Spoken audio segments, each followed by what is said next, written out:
ओम शांति। 17/6/26 की मुरली है। बाबा कहते हैं सूर्यवंशी राज्य पद लेने के लिए अपना सब कुछ बाप पर स्वाहा करो। सूर्यवंशी राज्य पद अर्थात एयर कंडीशनर टिकट। तो बाबा कहते हैं सूर्यवंशी राज्य पद लेने के लिए एक तो बाबा पर हमको सब कुछ स्वाहा करना है, दूसरा बाबा कह रहे हैं सूर्यवंशी राज्य पद कौन क्या है, एयर कंडीशनर टिकट। तो बाबा आज ये क्लियर किए हैं कि एयर कंडीशनर टिकट हमको अभी कहाँ मिलेगी, संगम पर ही मिलेगी। हम जैसा पुरुषार्थ करेंगे वैसा ही प्रारब्ध अभी जमा होगा। और बाबा अभी आया है हमें टिकट देने के लिए। तो एयर कंडीशनर यानी सतयुग, और फिर एयर कंडीशनर में भी फर्स्ट सेकंड थर्ड अलग अलग वो बाबा बोलते कंपार्टमेंट सब है, उसकी टिकट सब अभी बाबा हमको देंगे। तो आज का प्रश्न है, इस दुनिया में तुम बच्चों से अधिक खुशनसीब कोई भी नहीं कैसे?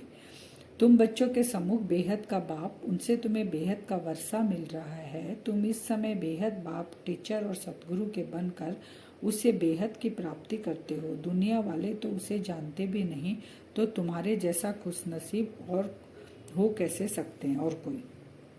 बाबा को हमने पहचाना है कि बेहद का बाप अभी सम्मुख बैठकर हमको वर्षा दे रहा है।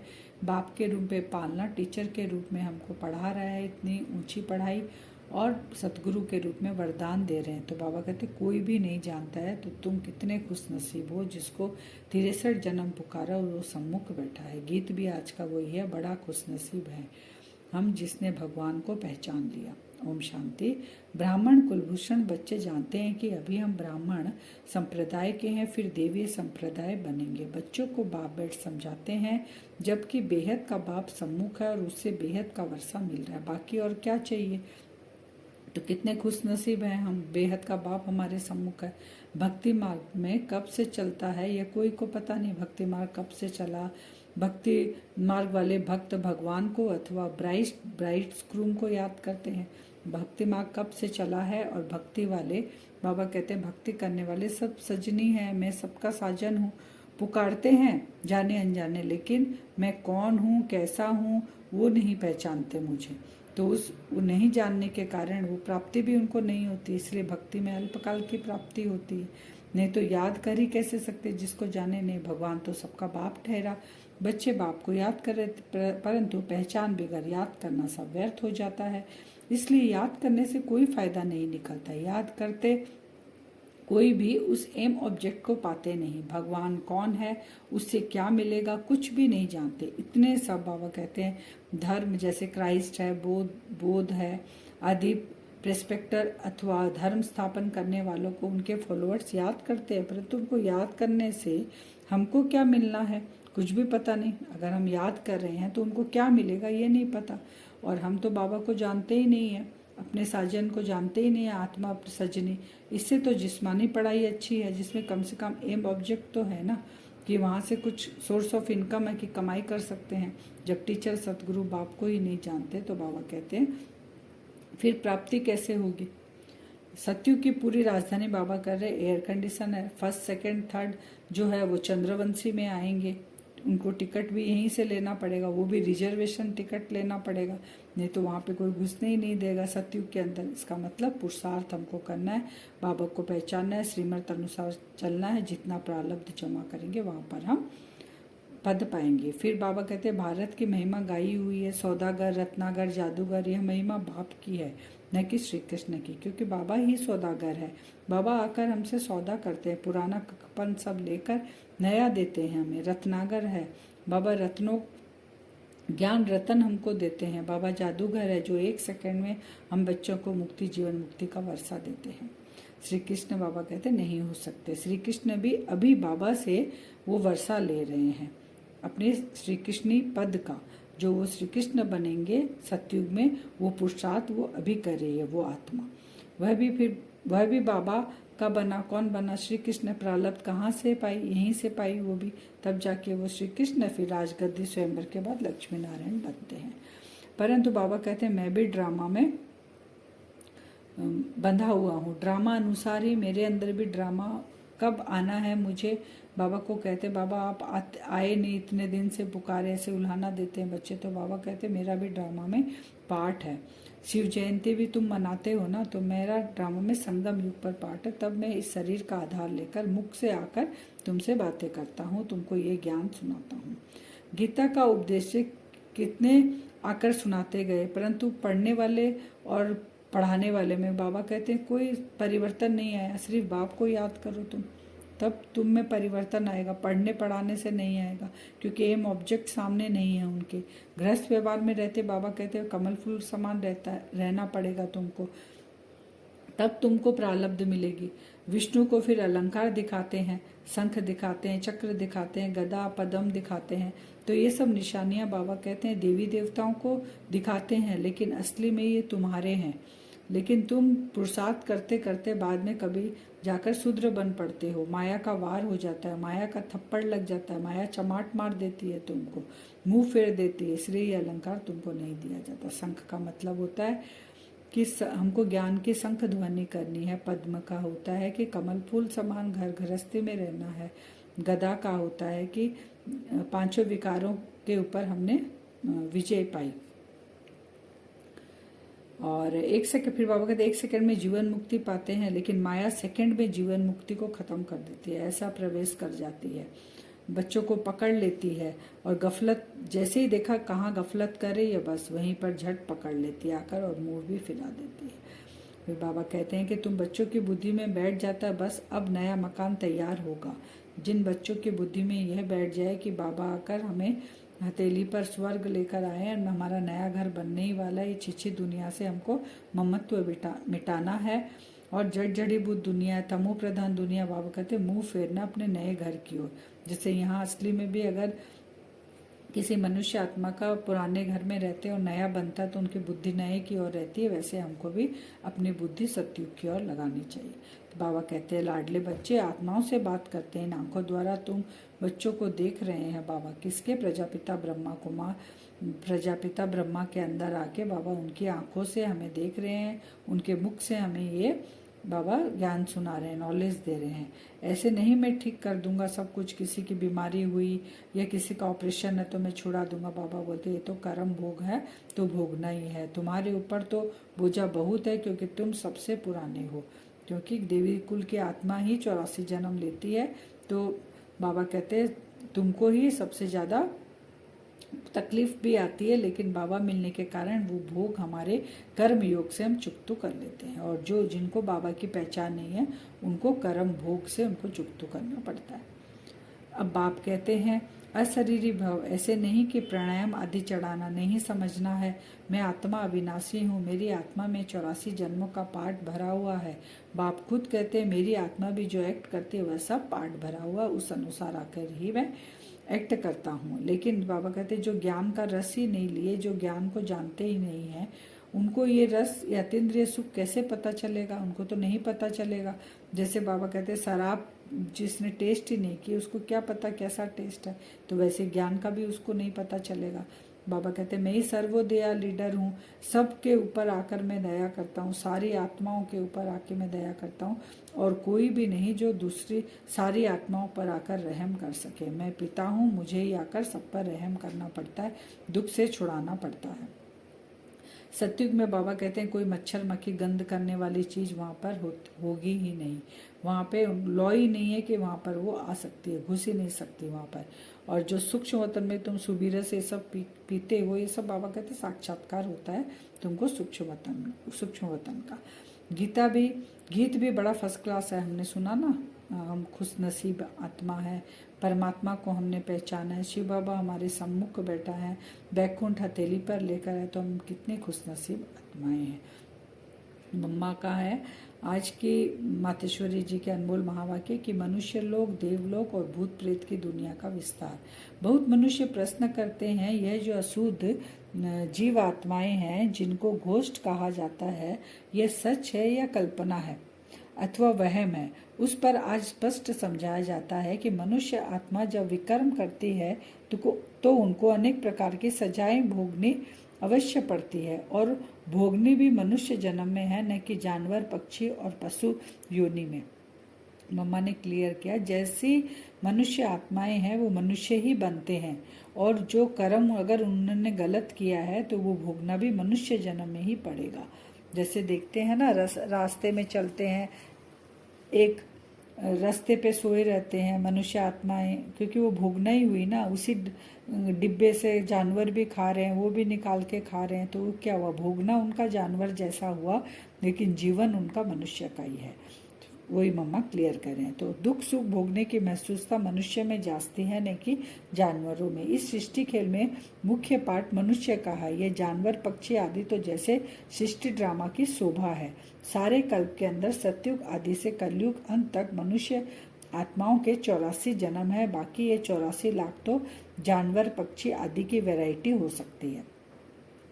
84 जन्म ही होते हैं आत्माओं के, जो 84 लाख कहते हैं ना, ये सब वैरायटी है। जैसे पानी के कितने जानवर, पक्षी है, कितने तरह के जानवर है, जंगली जानवर है, पालतू जानवर है, ये सबको मिलाकर वैरायटी है।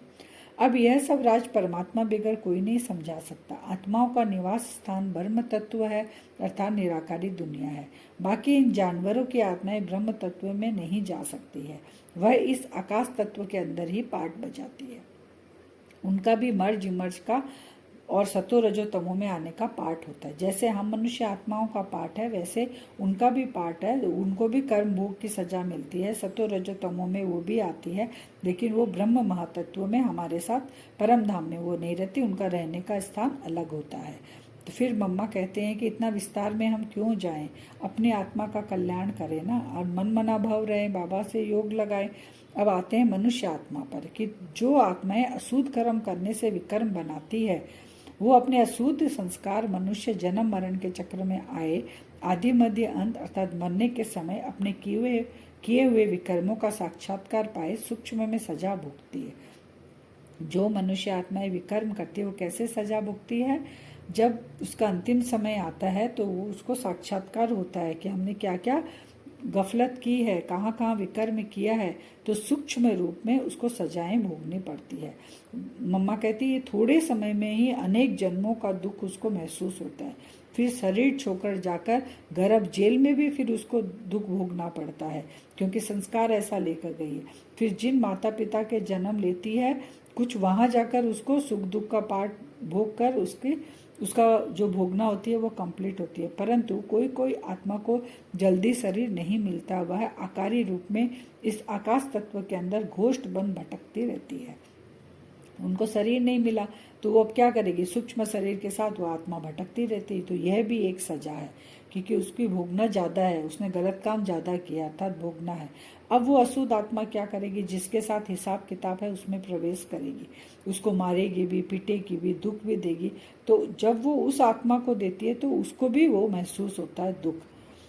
तो कोई जीव आत्मा तो जिसमें प्रवेश करती है उनको बहुत मारती पीटती है, मम्मा कह रही है। तो ऐसे उसकी भोगना का प्रकार है, जो सभी मनुष्य तन में ही सुख दुख महसूस होता है। तो सुख दुख कैसे महसूस होगा, आत्मा अगर शरीर छोड़ दे तो सुख दुख महसूस नहीं होता, तो आत्मा प्रवेश करके ही उसको सुख दुख का अनुभव होता है।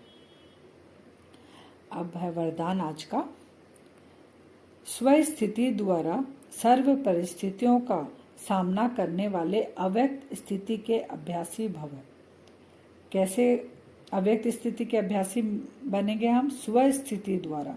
स्व की स्थिति इतनी पावरफुल हो कि सर्व परिस्थितियों का हम सामना कर सकते हैं, अपने फुल देवीय स्वरूप में, देवी देवता स्वरूप में हम स्थित हो जाएं, तो अव्यक्त स्थिति का अभ्यास हम कर सकते हैं।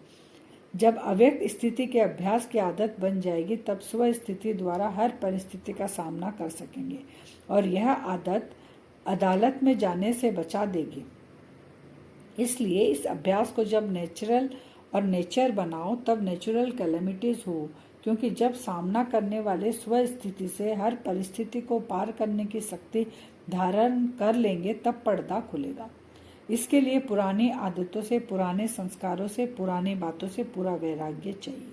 स्लोगन, स्वयं को निमित्त करनहार समझो तो किसी भी कर्म में थकावट नहीं हो सकती।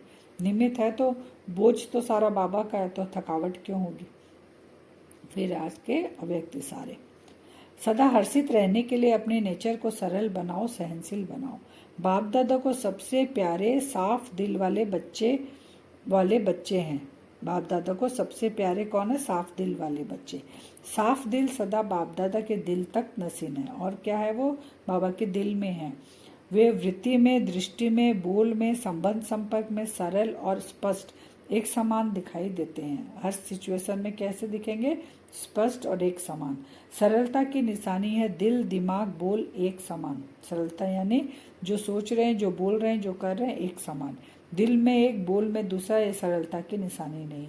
सरल स्वभाव वाले सदा निर्माणचित, निरहंकारी, निस्वार्थी होते हैं। सरल स्वभाव वाले निर्माणचित होंगे, निरहंकारी, निस्वार्थी, क्योंकि बोल, सोच, कर्म एक है ना उनका। वे सरल चित, सरल वाणी, सरल वृत्ति, सरल दृष्टि वाले होते हैं। अब हम वरदान से योग करेंगे। अपने आप को देखेंगे भ्रकुटी सिंहासन पर मैं आत्मा चमक रही हूँ।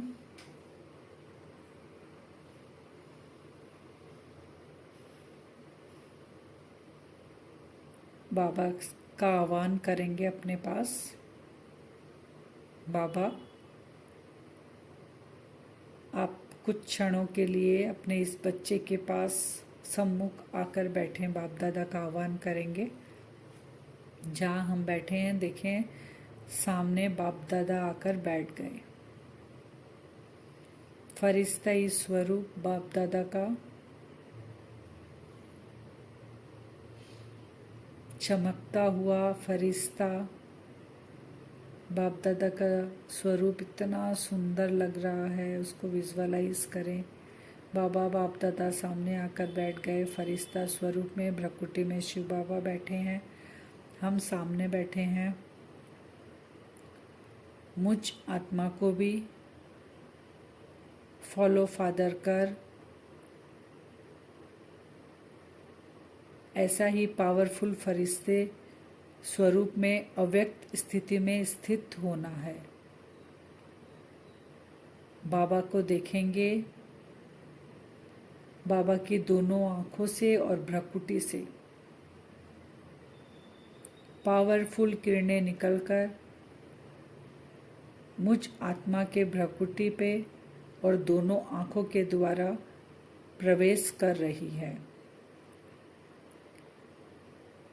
अपने आप को स्थित करें आत्मिक स्वरूप में। मैं आत्मा,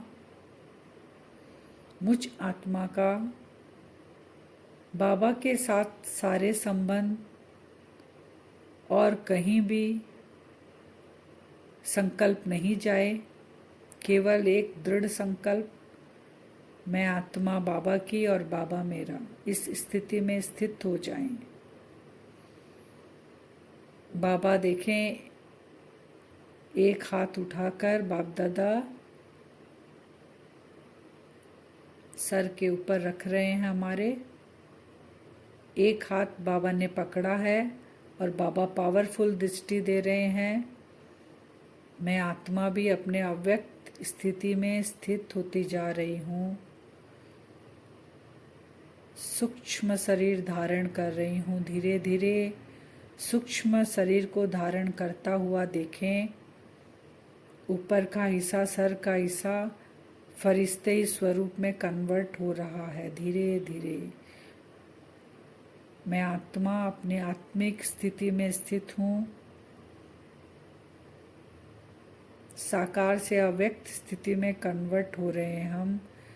बाबा की आंखों से, भ्रकुटी से पावरफुल किरणें जा रही है। बाबा का हाथ सर पे है।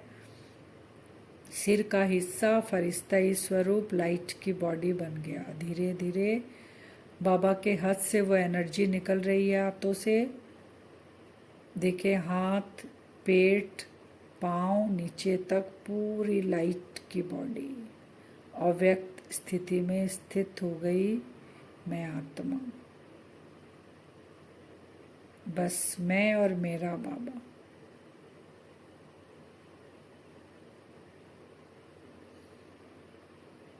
बाबा ने हाथ पकड़ा है, एक हाथ सिर पे है।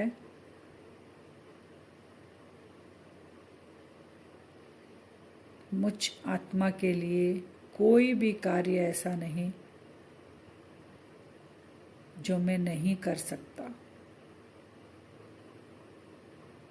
पुराने सब संस्कार मेरे खत्म हो चुके हैं। अव्यक्त स्थिति में स्थित हूं मैं फरिश्ता।